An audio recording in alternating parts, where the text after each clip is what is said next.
Então vamos lá, pessoal. Eu continuo sendo Afonso, discípulo de Jesus, em processo de restauração. Sirvo integralmente aqui na IBC, tanto na área de comunicação como na área de ensino. E para mim é um privilégio muito grande estar com vocês nesse momento. Estar aqui com o Davi também é uma grande honra e um privilégio. Eu pude conhecer o Davi mais de perto durante o meu tempo de graduação na FTSA, no tempo que eu fiz o bacharelado em teologia. E durante aquele tempo surgiu uma oportunidade de ter uma mentoria com o Davi sobre as obras do John Stott, um teólogo que me influencia muito, pude conhecer através do Davi. Então é um privilégio muito grande.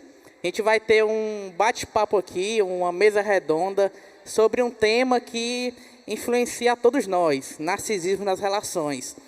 E aí eu queria pedir para o Davi fazer uma breve introdução sobre o tema e depois a gente vai discorrer umas perguntinhas aqui, certo? Então é contigo, Davi. Afonso, que alegria. A expressão, narcisismo, ela é muito conhecida, remonta ao famoso mito de Narciso, o sujeito que ficou tão encantado com o reflexo dele na água, ele ficava tão encantado que ele caiu e morreu afogado nele mesmo.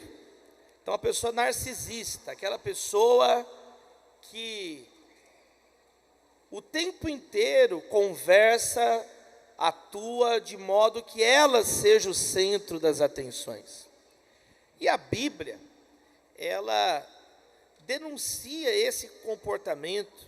É um pecado, um pecado de autolatria, quando a pessoa idolatra a si próprio. Por exemplo, esse foi o pecado da cidade de Nínive, quando o profeta Sofonias, ele está colocando uma exortação contra Nínive. Sofonias capítulo 2, ele diz assim no verso 15: essa é a cidade que exultava, vivendo despreocupada, e ela dizia para si mesma, olha, ela nem falava para os outros, ela falava para ela mesma, eu e mais ninguém. Eu e mais ninguém. Aí, olha o que Sofonias disse sobre o final de Nínive. Sobraram agora apenas ruínas, e se tornou uma toca de animais selvagens. E todos os que passam por ela zombam e sacodem os punhos. Então esse é um exemplo da autolatria que a gente está chamando aqui de narcisismo, quer dizer, o individualismo, o egoísmo levado às últimas consequências. Quando uma pessoa, então, só existe ela. Uma vez eu vi um carro com uma placa assim, eu me amo e vice-versa. Pelo amor de Deus, né, gente? Uma vez um jovem me mandou também uma notícia da internet, assim, que teve um homem na China que ele casou com ele mesmo. E 200 pessoas foram no casamento da pessoa. Então, são notícias, assim, dos dias que nós vivemos hoje, o individualismo, as pessoas hoje também têm uma oportunidade nova, que são proporcionadas pela tecnologia. Então aqui, claro que o pecado da autolatria, do egoísmo, existe desde sempre. Mas, por exemplo, o Jean Baudrillard, que é um sociólogo, um filósofo, ele examinou algumas mudanças nas famílias atuais. E uma dessas mudanças é a possibilidade de cada integrante da família montar o dia do seu jeito. Por exemplo, antes tinha comida que saía na hora, agora tem o micro-ondas, cada um come a hora que quer, existem mais possibilidades da pessoa comer, o jovem, o fulano, o outro, não é dependente de quem vai fazer a comida. Antes tinha o quê? Casas onde os espaços de convivência eram maiores do que os espaços privados. Então, por exemplo, a sala, a cozinha, grandes sofás, Hoje não. Hoje as plantas dos apartamentos modernos são invertidas. Os espaços de convivência são menores, e aí tem o closet, tem o home theater, são espaços maiores. Então o Jean Baudrillard, ele mostra que várias mudanças de comportamento caracterizam, né, o nosso período atual extremamente narcisista. Sempre teve narcisismo, mas essas tecnologias dão a possibilidade também de uma amplificação. E eu fecho esse início da fala com a própria palavra selfie, né? A palavra selfie foi um fenômeno cultural contemporâneo, porque os telefones, eles não tinham câmera frontal, mas todo mundo tirava uma foto escondido de si mesmo, e tinha vergonha de tirar essa foto, ficava meio escondida a foto, mas ficava no espelho tirando a foto de si mesmo, se vendo. Aí isso foi legitimado na cultura atual. Os telefones mudaram, agora eles vêm com 2 câmeras, hashtag selfie. Então, de fato, a igreja, ela enfrenta hoje um momento, uma cultura muito narcisista, que ensina a criança desde pequenininha, né, apenas que ela tem valor, não pode dar uma bronca que as pessoas desmancham, entendeu? Não pode falar uma coisa que a pessoa começa a chorar. E a igreja é o contrário, a igreja é ensinada a amar a Deus acima de todas as coisas e o próximo como a si mesmo.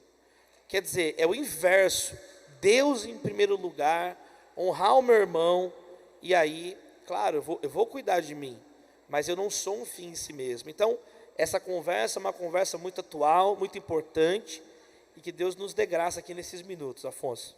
Amém, Davi, muito bom. Tem uma coisa que eu estava percebendo enquanto eu estudava sobre o tema, é que a nossa geração, né, Davi? A gente tem muita diferença de idade, não, mas é uma geração que tem acesso à informação muito rápido. Então, a gente abre o celular, está lá uma de informação, a gente abre o Twitter, são vários debates, são várias opiniões. E um exemplo de narcisismo e você falou sobre isso na sua palestra, é o fato de que você tem a sua opinião, as suas convicções, e você não abre mão dela, e você começa a olhar para o próximo e a opinião do próximo como algo que não vale de nada, né? A gente vê até o ponto mesmo da gente, quando é mais novo, olhar para pessoas mais velhas e desconsiderar o que aquela pessoa mais velha tem de vida, de história, né? Diante da opinião dela, que pode ser diferente da nossa ou não. E aí eu te pergunto, Davi, esse exemplo de narcisismo, voltado para nossas opiniões, para esses debates desgastantes, é um problema da geração atual ou é um problema que sempre existiu? Eu penso que é um problema que sempre existiu, mas como você colocou bem, as mídias sociais, elas dão uma amplificação que nunca existiu. Existem algumas características próprias do nosso tempo. Eu posso citar 3 delas. Primeiro, somos quase 8 bilhões de pessoas. Então, é um momento novo. Nunca teve tanta gente na Terra. O mundo chegou a 1 bilhão de pessoas no começo do século XIX, ano 1800. Quer dizer, foi de 1 bilhão para quase 8 bilhões em 200 anos. Isso é algo novo. A igreja nunca esteve no mundo com 8 bilhões de pessoas. Não só tem muita gente, como a vida de todo mundo é interligada pela política, pela economia.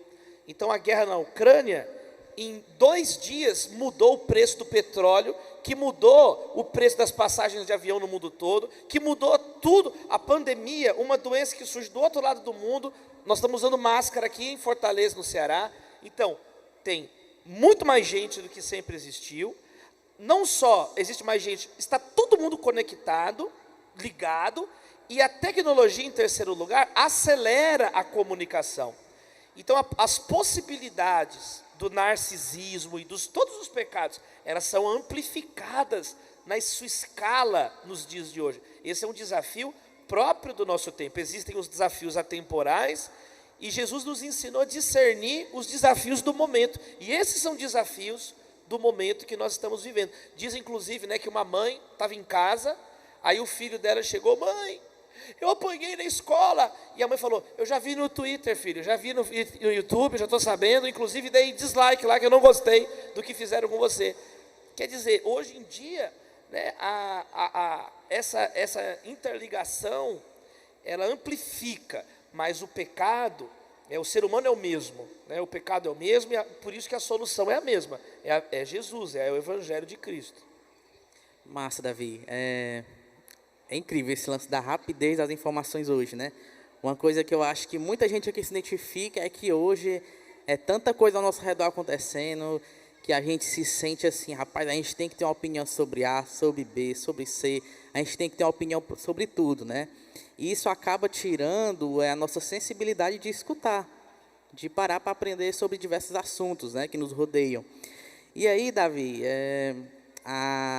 uma coisa que eu acho linda é na carta de Paulo a Timóteo, que ele diz assim, que ninguém o despreze por ser jovem, né?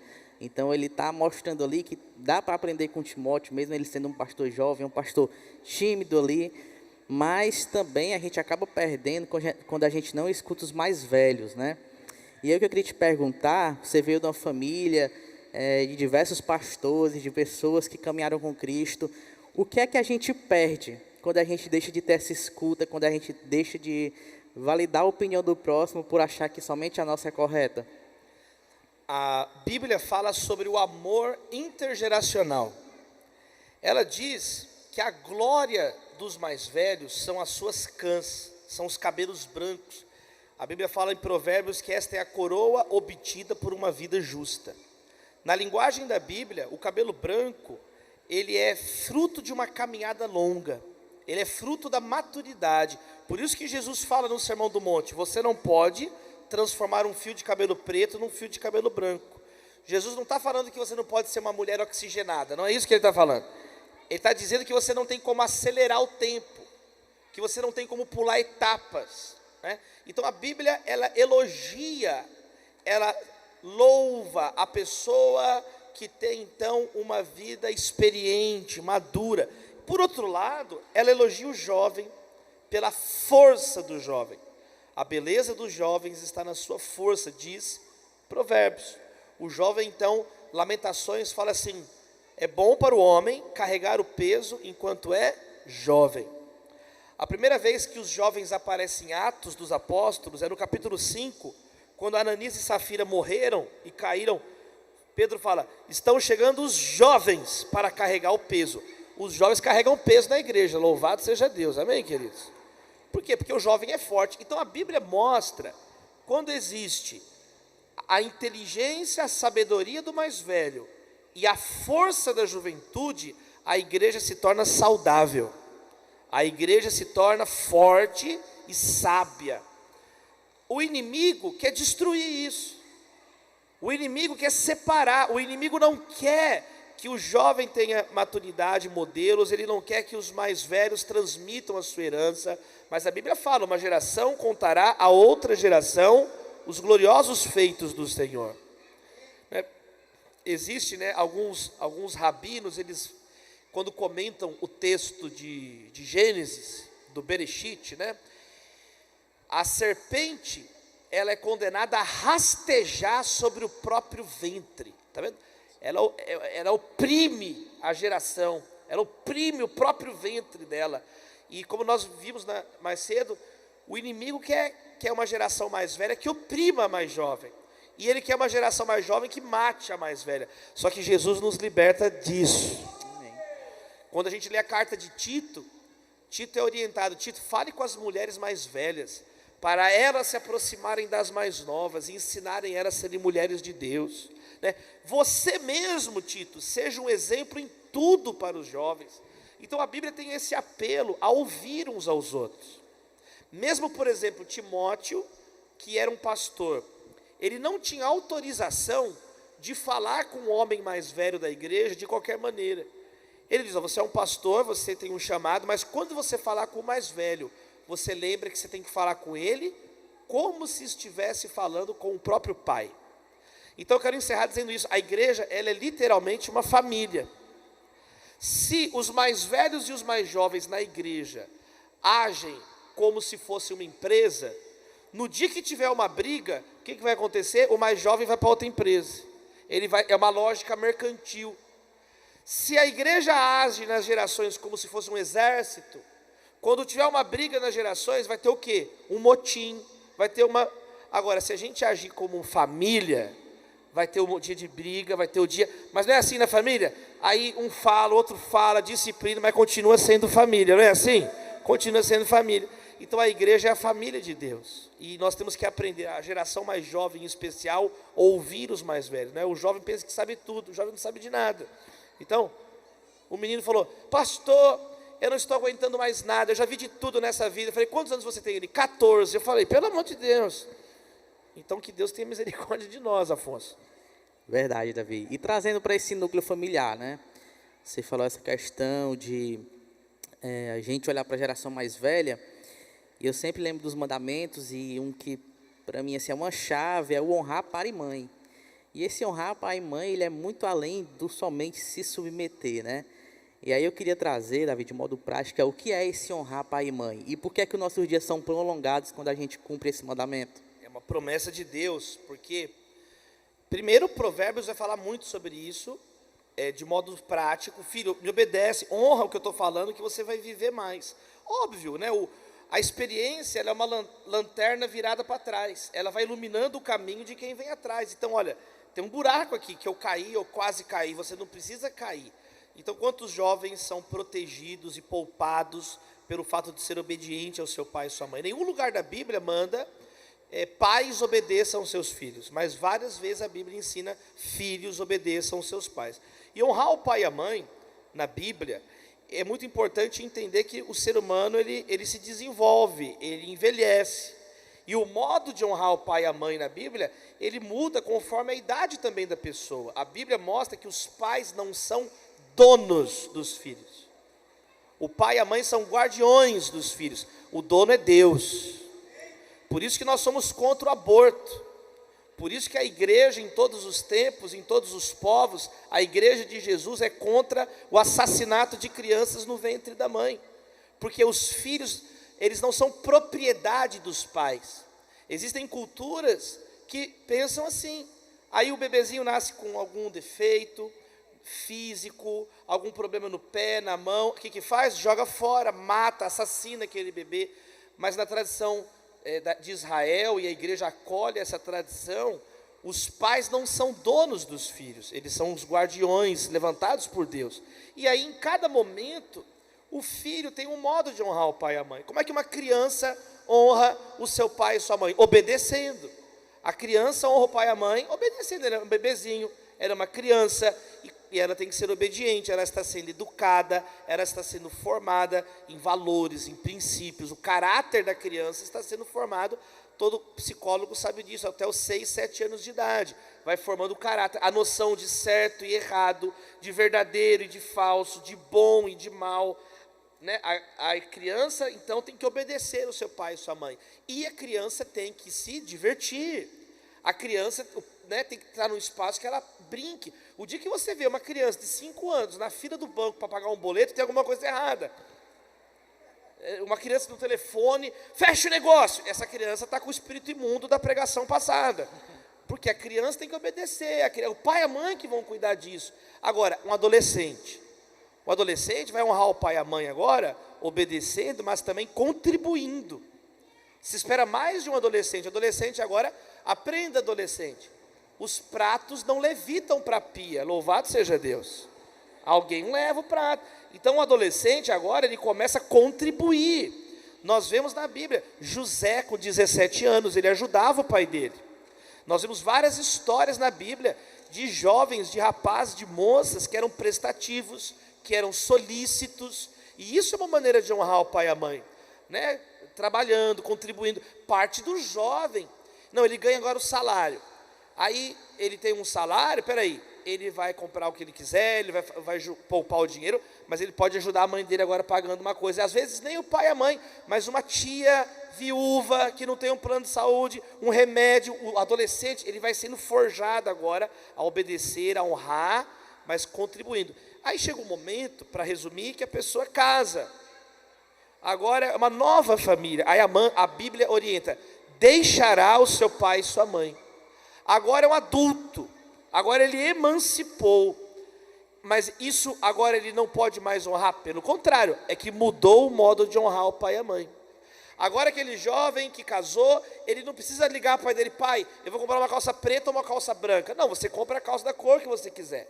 Agora, você pode pedir um conselho para o teu pai e tua mãe. Você vai honrar, você vai dar uma passagem de presente. Pai, mãe, está aqui uma viagem, vamos para Paris, está vendo? Vai passear, pai e mãe.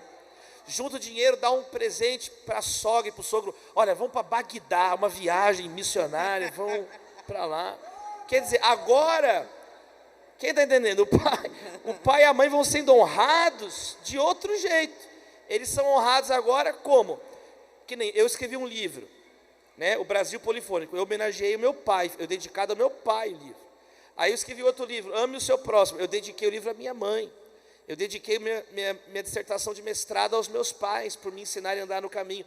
Então, o filho casou, mas ele continua agora pedindo conselho, orando. Minha mãe ficou internada, né, eu falei aqui, os irmãos acompanharam, recebi orações da igreja, agradeci os irmãos já publicamente. 94 dias, eu fiquei 94 dias com a minha mãe no hospital. Então, honrar pai e mãe é até o último dia, né? Honrar pai e mãe, e é uma promessa de Deus, né? Isso prolongará os seus dias na terra. Massa, Davi. Pegando uma coisa que eu estava lembrando aqui enquanto você falava a questão de criança de 5 anos pagando boleto. Rapaz, a gente não chegou nisso ainda não, mas lembro que uma vez eu estava assistindo o YouTube, né, com a Vitória, e aí passa aquelas propagandas bem rapidinhas, né? E uma das propagandas era mostrando um menino de, acho que era 14 anos e tal, falando sobre investimentos, sobre como ele já conquistou não sei quantas coisas. Aí você vai olhar o perfil do menino, aí tem lá, aposentado aos 18 anos. Rapaz, assim, para mim é uma coisa que é estranho de se ver, porque é justamente essa aceleração das coisas, né, Davi? Você vai falar? É uma precipitação. Isso. A Bíblia fala disso na parábola do filho pródigo. Ele quer as coisas antes da hora. Ele desejava que o pai dele estivesse morto. Isso não dá em nada. Depois ele se arrependeu, falou: eu não dei em nada. Jesus, né, mostra que é um comportamento, né, talvez a maior de todas as parábolas, né, é a mais conhecida. Então, a precipitação é um pecado na Bíblia. Você queimar etapas, né? Você não amadurece como deveria, não tem a força que deveria no momento certo. E a gente percebe, Davi, que assim, esse queimar etapas traz consequências danosas para a vida da nossa juventude, né? Uma coisa que a gente percebe claramente é que a gente está numa geração que é muito ansiosa, uma geração que vê as coisas ao nosso redor e, meu Deus, a gente tem que fazer tal coisa, tem que conquistar tal coisa e tal. E uma coisa que eu sempre falo é que não é no seu tempo, é no tempo de Deus, né? Então, você não tem que passar na faculdade amanhã. Você tem que estudar. Você tem que honrar Deus nos estudos. Mas se não passou, amém. Fica tranquilo e tal, espera, porque no tempo de Deus vai acontecer ou não vai acontecer, né? Mas aí, Davi, eu gosto muito da carta de Efésios, certo? E fala muito sobre a questão da unidade. E aí no capítulo 6, Paulo vai dizer, né, mais uma vez, honra seu pai e sua mãe, mas ele também traz um alerta para os pais, né? Pais, não provoquem os seus filhos, a ira dos seus filhos. E aí é um exercício de muito discernimento para saber até onde a instrução, o ensino é saudável ou não provoca a ira, né? E aí eu te pergunto, Davi, como é que a gente pode discernir essa situação de instruir os nossos filhos, disciplinar os nossos filhos, e até onde a gente está provocando a ira deles ou não? Como é que a gente consegue ter esse discernimento? Você nunca pode exigir da criança, ou de quem quer que seja, algo que seja impossível dela realizar. Jesus chama isso de demoníaco, de maligno. Ele fala que vocês fariseus colocam julgos nas pessoas que são impossíveis de carregar. Pelo contrário, né, tudo que Deus exige de nós, Ele derrama o Espírito Santo para a gente conseguir realizar.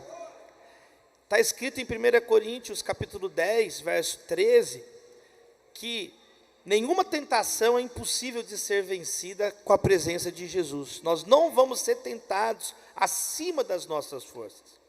Então, é o fruto também, Afonso, de um coração amoroso, pais amorosos, mães amorosas. Na prática, muitas vezes que a gente vê pai e mãe que são perturbados com os filhos e tem um tipo de relacionamento parental doentio, normalmente foram pessoas que tiveram pais assim também. Então eles também são pessoas sem referências. São pessoas que às vezes nunca teve um pai, né? A referência que tem de pai é um homem bêbado, embriagado, fedendo, que não toma banho, que bate na mãe, ele pensa que aquilo é ser um homem. Então não é. Aí vem a importância da igreja de reeducar pessoas no caminho do evangelho. Daí a importância de famílias abençoadas, de casas abençoadas. Como nós precisamos disso hoje? O Brasil não precisa de mais uma família destruída, né? Jesus, quando ele fala com os discípulos, ele mostra esse princípio de generosidade e misericórdia, quando ele diz assim: eu tenho mais a dizer, mas eu não vou dizer, porque vocês não têm capacidade de suportar. Então até aqui eu posso dizer, se eu passar daqui, já é desumano, já não é leal com vocês são meninos ainda. Então é aquilo, é entender o momento do leite, mas tem que passar do leite para o alimento sólido. Então é uma questão da caminhada, existem questões muito específicas, que vão de caso a caso, mas acho que os princípios gerais são esses, né? De nunca exigir de alguém algo que é impossível a pessoa fazer, e segundo, o princípio do amor, da generosidade, que o objetivo da disciplina nunca é destruir, tanto a disciplina no lar, como a disciplina eclesiástica. A Bíblia diz expressamente que o objetivo é ganhar o irmão, né? É ganhar o coração da pessoa, não humilhar a pessoa. Então que Deus nos dê essa sabedoria, Afonso. Amém, Davi. A gente já falou aqui, Davi, sobre as relações na igreja, sobre as relações na família, né? E tem um livro que eu li na época da mentoria, que foi o Cristianismo Equilibrado, e que para mim foi sensacional. E quando eu li o livro do Cristianismo Equilibrado, naquela época lá de 2018, eu estava olhando para o livro e falando assim, meu Deus, como essas coisas são atuais. E quando eu peguei o início do livro, que eu fui ver a publicação original do John Stott, era um livro de 1987, né? Ou seja, não, era um livro atual, que a gente estava vivendo aqui no Brasil, mas que pastores e teólogos já falavam sobre isso, né? E aí, Davi, eu sei que o narcisismo ele também tem influência nas nossas relações com a sociedade. E aí eu queria te perguntar, quais são essas influências, né? A gente vê hoje um ambiente tão polarizado, tantas polarizações, você ter que se sentir nessa obrigação de ser A, B ou C, mas como é que o narcisismo tem influenciado nisso? Nós devemos nos posicionar, não tem problema nenhum você se posicionar, você ter sua opinião, você ter o seu ponto de vista. O problema é quando isso se torna algo fanático. Ou seja, o fanático é aquele que não tem apenas uma opinião, mas ele quer destruir o outro, que tem opinião diferente. Então é a atitude fanática. O Amos Oz é um escritor israelense que ele diz assim, o fanático só sabe contar até 1. O número 2 é grande demais para o fanático. Ele diz que o fanático ele é um cara altruísta, porque ele é mais importado em você do que nele mesmo.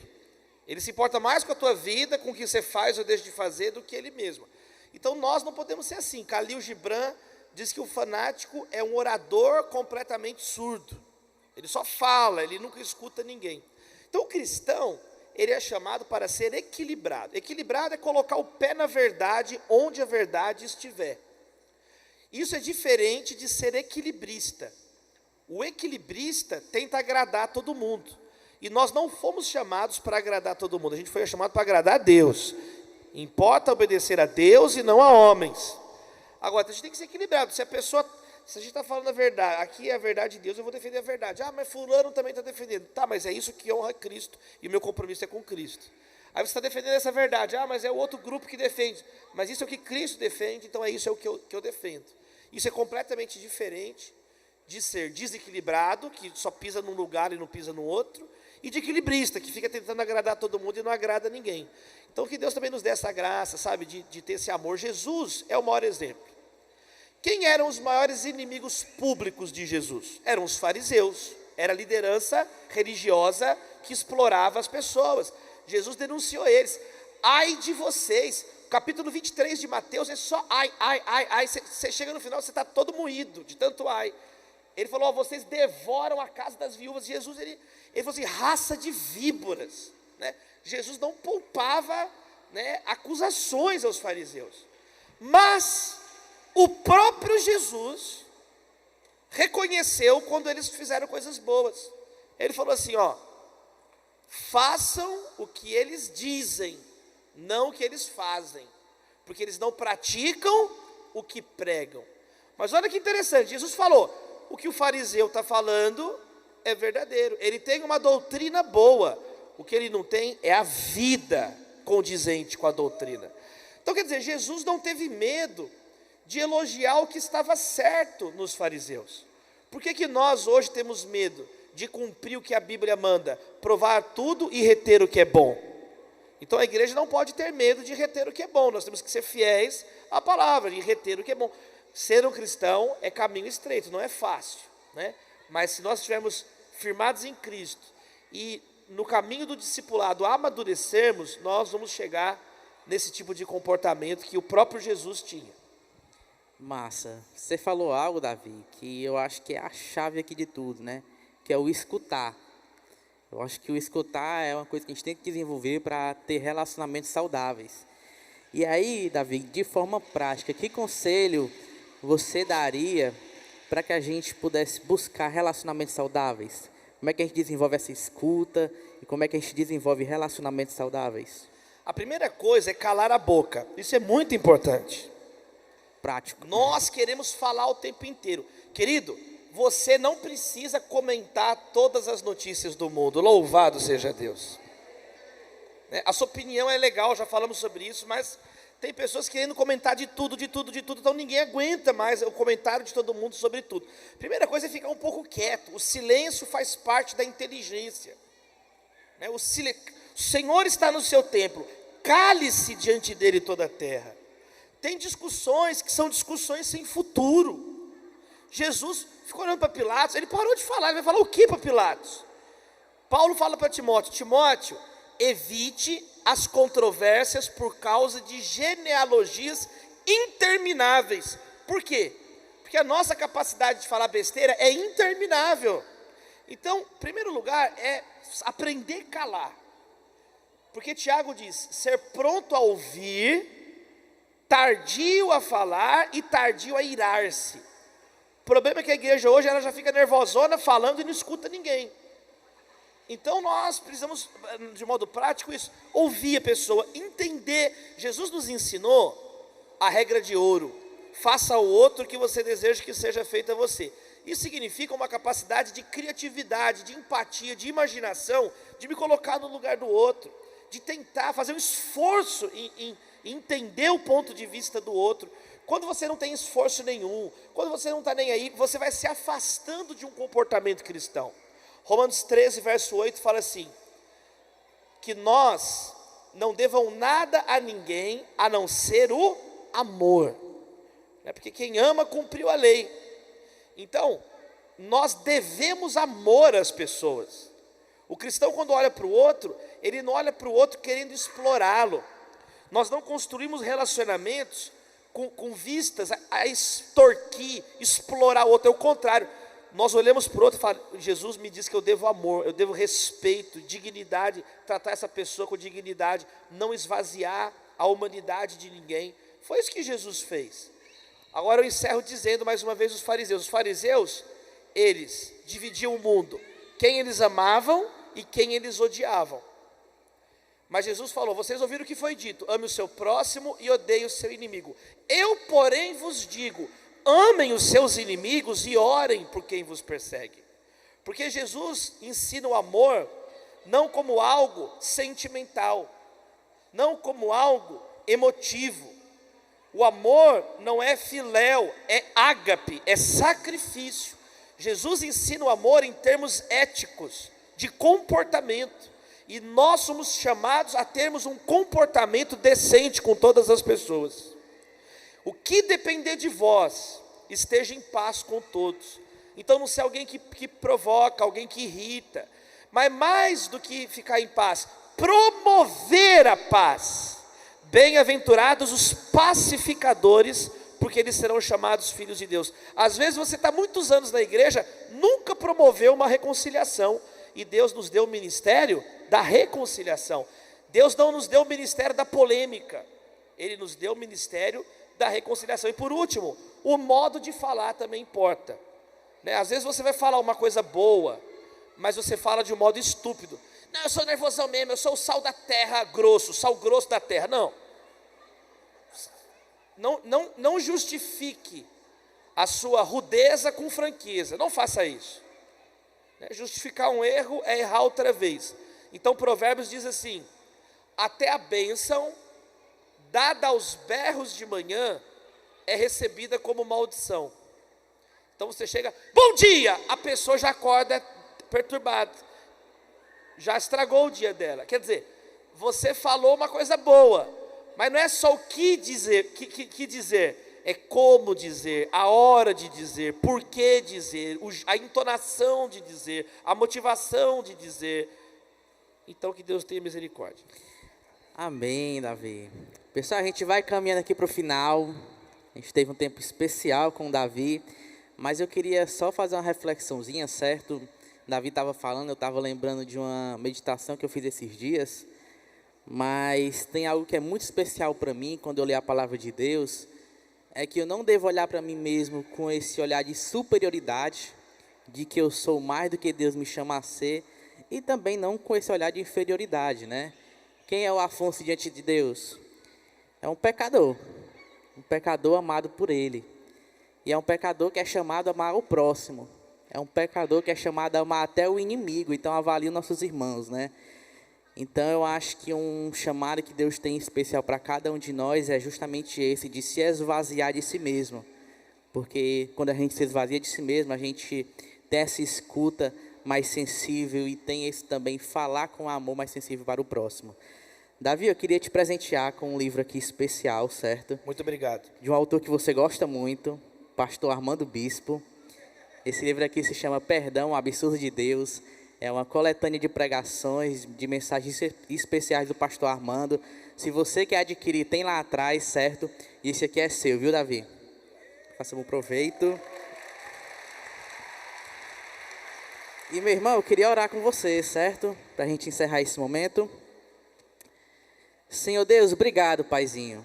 Obrigado por esses dias especiais. Obrigado por essa tarde tão enriquecedora que a gente teve hoje, Pai. Com painéis tão sensíveis a temas que somos rodeados, Senhor, como cristãos, Pai. Paizinho, obrigado pela meditação que o Senhor trouxe através da vida do Davi. Um irmão que nos abençoa tanto, um irmão que caminha conosco, Pai. Um irmão tão amado por essa igreja, Senhor. E obrigado por esse momento de mesa redonda, Pai. Eu te oro e eu te peço, Pai, quebranta os nossos corações e torna os nossos ouvidos sensíveis àquilo que Tu quer falar, Senhor. Fala, Pai, ao coração de cada um de nós. Mostra a Tua verdade, Senhor, e mostra aquilo que o Senhor quer fazer na vida de cada um de nós. É por isso que eu te oro, Senhor. Continua conosco, no nome do Teu santo e Filho amado Jesus Cristo. Amém.